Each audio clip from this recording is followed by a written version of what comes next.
Hallelujah. Amen. Koribu katikati cha kila mzimu. Ndovurerwane palaka Yesaya chapter 55 verse 1. Yes. Yesaya 55 verse 1.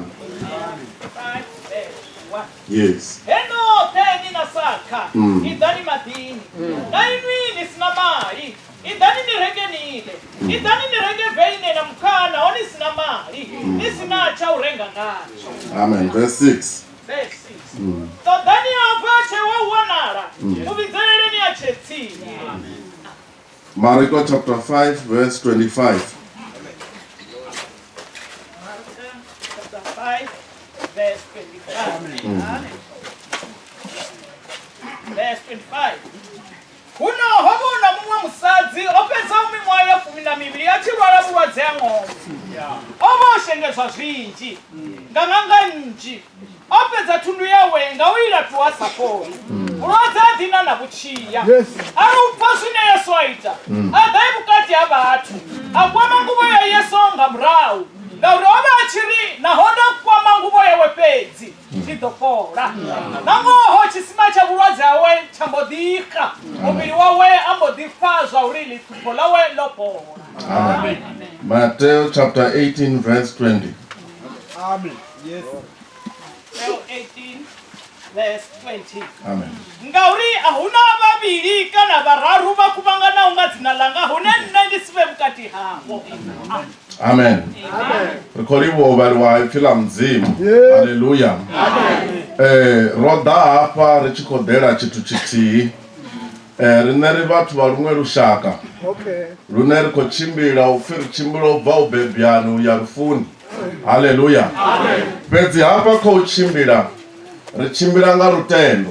Hallelujah. Petro goroi ichimbira nga petrolo. Mukristo uchimbira nga rutendo. Hallelujah. Zino hapa nuni era tomo bara honeka Yesaya chapter 55. Ufi heno teni na saka. Idani madini. Ndingani yoko fi heno teni na saka na. Ndingani uchiko fi kari derinwe madini. Atiri vanavo farwa nga saka la jivi zopambana naona. Atiri vanavo farwa nga saka la halwa. Vanavo farwa nga saka la fora. Vanavo farwa nga saka la vafarekana. Vanavo vatanga vofarwa nga saka la vasidzana. Ofaro yuna musimachero chinchono wana mungu. Ndingazvo mufumakadzi chisimani yange ini. Odana saka. Enovana saka. Ofarwa nga chivi chavanna. Achikodiri kamusi omunane akotangana naye. Udova mumwe munna wa number 7. Matina munane akotangana naye. Ndi mumwe munane rakwamba ngaye ngano macheroni. Rozipanga sefsi ya macheroni ukwambwa nga dzina. Dzina lirentama dzina. Upia unalingwe dzina lera negedzwa vomianga. Aunalingwe dzina. Nangu atoza mporofita mupio. Achirie no meja 1 kana meja 10. Mareli dzina lera newa. Ndilone dzina lile la wapoza mianga. Ndilone dzina lera dera lone kelishanga. Heino ndi evangeli. Rolezi wopia ni mashango ni yote. Ni chumere mapungo madipa. Mapungo madipo kwambo evangeli. Upia tenda ho udochizwa. Asatendu udolatwa. Utenda lini na. Batenda jino wozula so. Utendeli mfimko manwanga wozula ngoraro. Araruchi kopura tevasidzana. walata wo dzula nepo. Haleluya. Ngauri u ḓo ḓa tshikhathi tshine u ḓo athiwa dende mara ḽi si dende heḽi. U ḓo athiwa dende ḽine u ḓo vha u dzula bogisi ḽau. Haleluya. U ḓo vha u dzula bogisi ḽau mukomana wanga. Mbudziso ndi ya uri muya wau u ḓo vha u gai nga heḽo ḓuvha. Ngauri muya wau vha u na bogisi mianga. Tshino khou vhewa bogisini ndi ṋaṅwa yavho mara muya wavho u na bogisi. A thi ro zwi pfa tshiḽa tshifhinga Yesu a khou ri ṱalutshedza nga mupfumi na mushayi uri mupfumi o ri u lovha a ya Hadesi mara Lazaro wa mtshinyali a ya ṱaḓulu. Mupfumi a ri a tshi swika Hadesi nga nṱhani ha ḓora ḽi re hangeini. Heḽi ḓora ḽi no khou ambiwa hafha bomme anga na vho khotsi anga hu na ḽiṅwe ḓora ḽi no fhirisa heḽi ḽine vha ḓo ḽi pfa vhutshilo havho hoṱhe arali vha sa tende heḽi dzina. Ro ḓisa dzina ḽi sa lambiwi bomme anga. Ro ḓisa iṅwe tshumelo i sa fani na iṅwe mani. Ro ḓisa tshumelo i sa ambi nga tshelede. Ro ḓisa tshumelo i no amba nga dzina ḽa Jesu. Muṅwe munna anga bvapo o vhofholowa. Muṅwe musadzi anga bvapo a khou pembela ngauri hola musadzi o ri u zwi pfa zwa uri muprofita hoyu u profita zwiṅwe. Ha profiti uri ndi na vhana vhaṱanu. Ha profiti uri dzina langa ḽi pfi Gutani. U profita uri nṋe ndi na vhana vha 6. A bva a tshimbila dzhena muḓini a tshi vhidzelela a tshi ri he vhuyani ni vhone muṅwe munna o mbudza zwe nda ita zwoṱhe. Na vhone vha nga bvapo ri kha ḓi tou vula. Vha nga bvapo vha tshi bvapa vha yo vhidza mashaka avho mani uri ho ḓa ḽiṅwe dzina. Ho ḓa ḽiṅwe dzina ḽi re nṱha madzina oṱhe. Ari ndo tou pfa nga hetshi tshiḓolo tsha heḽi dzina Mishumo ya Vhapostola chapter 10 verse 38.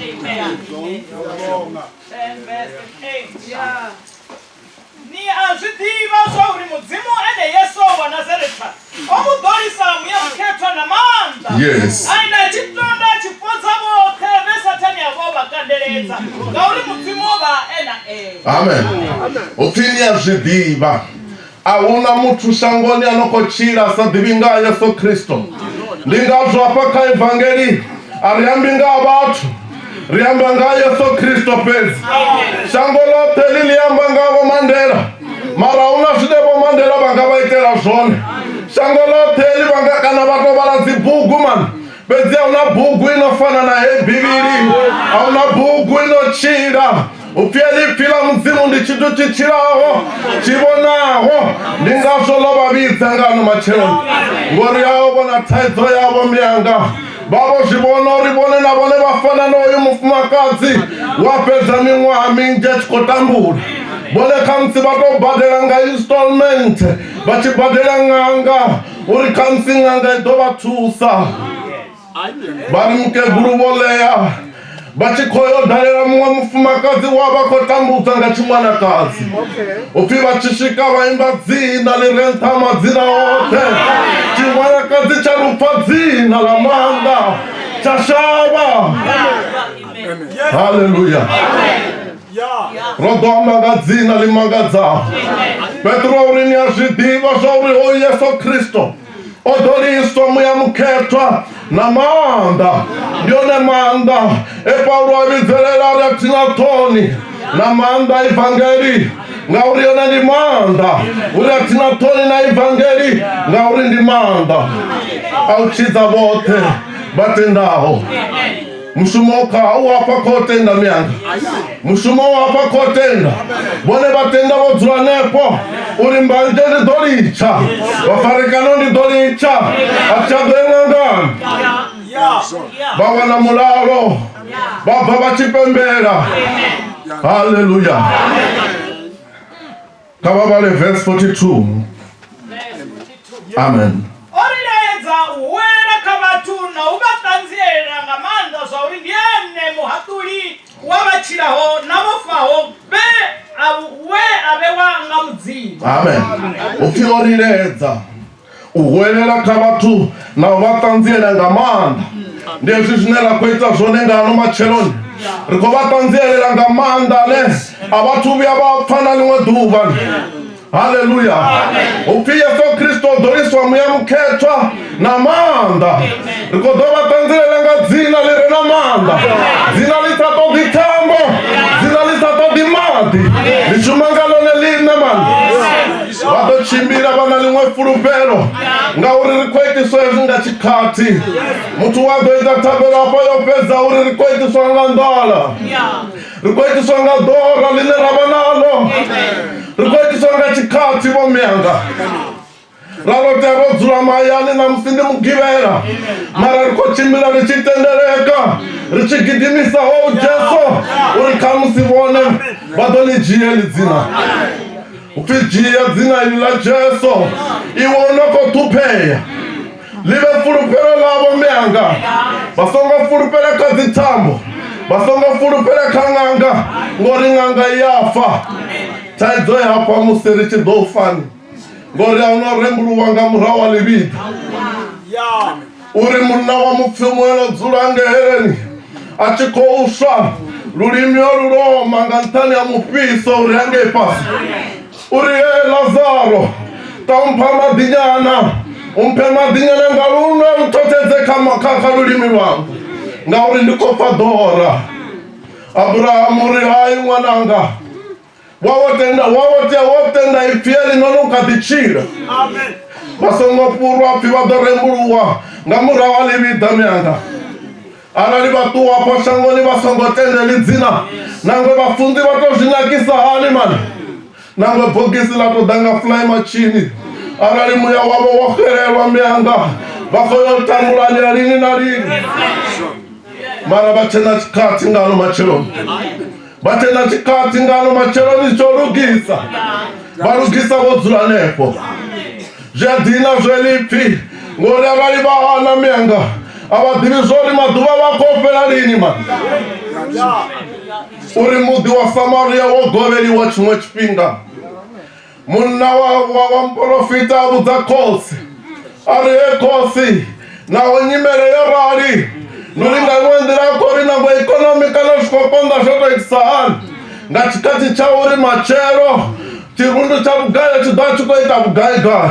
Mumwe muna wavo imasekuriti angeni ari hai nangwe mudzimu watovhura mabhuri yange ntatabhuru zvingasikonadzei mara mapungo ovakavala vana vevavodzula mda vevavakotambudzwa ngavulwadze aleprosi vava na mapere ava vana vasichena fulupelo eivhangeli nga vawana kamsi vonofara tambo vachikotododihunga myanga mara avapfori ava vana voita mini vodzula pasi vachikogodana vagodana vari avana ringasokodzulapo nawa ari sokoyapo madhendeni navone vangavoima vari karisokoyapo madhendeni rioporuko pimini vatina vakopfanga dzina vatina vakopfanga mbopolo wavo myanga avana vana vari vandirani vachikogidima mara zvazvotoma kautenda varotendori nangwe vaya dhendeni arali vasiriya vavo vavuraya vadovavuraya arali vavo vachidza vadovachidza vatuwa vana vatuwa vofara rutendo rusashanduki navone vangatenda vangada vofara rutendo rwavo ngano macheloni vari vachikochimbira vasiriya vari vodzula madhendeni vapfora mudzinginyo muhuru vamangalori ai nava vanakani votorirambela masole navo matsina wakoda vana vana eli dzina line rakwama ngaloyakwamukisa vori vachisvika vaona vasiriya vote voshava vosiya zviliwa vosiya na dzikamera zvote vana vasvika vala zviliwa vari vodzula vari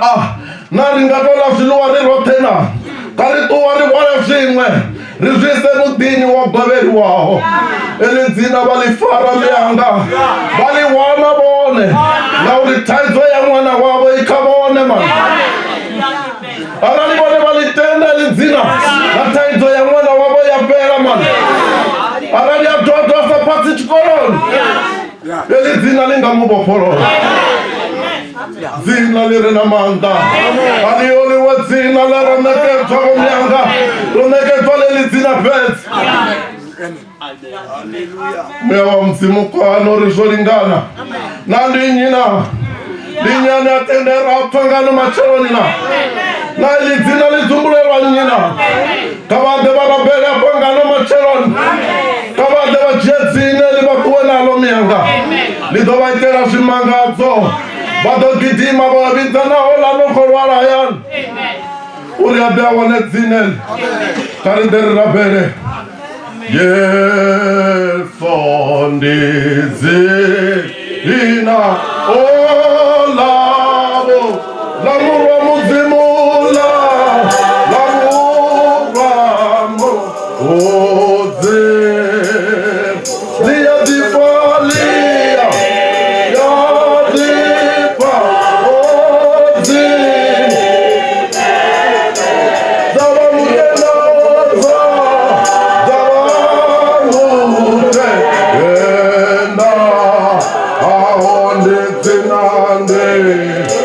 Zina,